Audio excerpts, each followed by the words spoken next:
The idea of that empowering voice, we greatly overestimate what a negative comment will do, and we underestimate what a positive, encouraging, you can do this. And not in the notion you can do whatever you want to be nonsense, but I really see you're wired in these ways. And isn't that the point of parenting? Each of our kids is unique as a fingerprint, and this child is more skilled in math and science. This child has a hard time academically, but boy, they're good with people, they're good with space, they're good with context, whatever.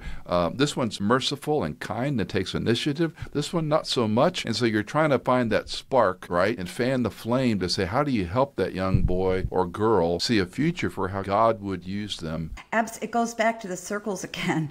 At the center of the life is not encouraging them to be a great piano player or great athletes. It's about saying, you're created for a purpose. And my job as your dad is to help you find that purpose. And I believe in you. I love you because you're my son. God loves you as his son. He loves me as his son. And nothing that you can do will ever shake my love for you. Now, you're going to fail at some things, be good at some things, be bad at some things, but it's okay. That's the way it is. The thing I think that bothers people about what I said in the book, Strong Fathers, Strong Daughters, which is still very, very popular, women in particular, is that when mothers say something to kids, it's different than when a dad says it to them. But everybody listening to me knows that's true, but they don't want to admit it. They don't want to admit it. And that's why all the dads out there listening need to understand that there is a hole in your child's heart for God, but there's also a hole in there for you, whether it's a son or a daughter. And how many 50, 60-year-old men who you find out there are working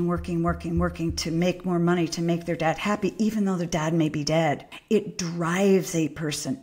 And every person takes one man to their grave. It's their dad, because they want that approval, from their dad. And dads don't know this, and that's why, Michael, I feel so strongly about encouraging dads. And now when I'm starting is doing online coaching with just men, not to tell dads what to do, but say, here's how your kids see you. Now, I'm not a dad expert, but I'm a kid expert. And if you could see how your kids see you and what they want, all they want is for your dad to overhear you talking on the phone about how competent they are. They just want to hear you talking to somebody about how strong they are, how patient they are, and that, man, you're an amazing person. That's it. And that changes that kid's life.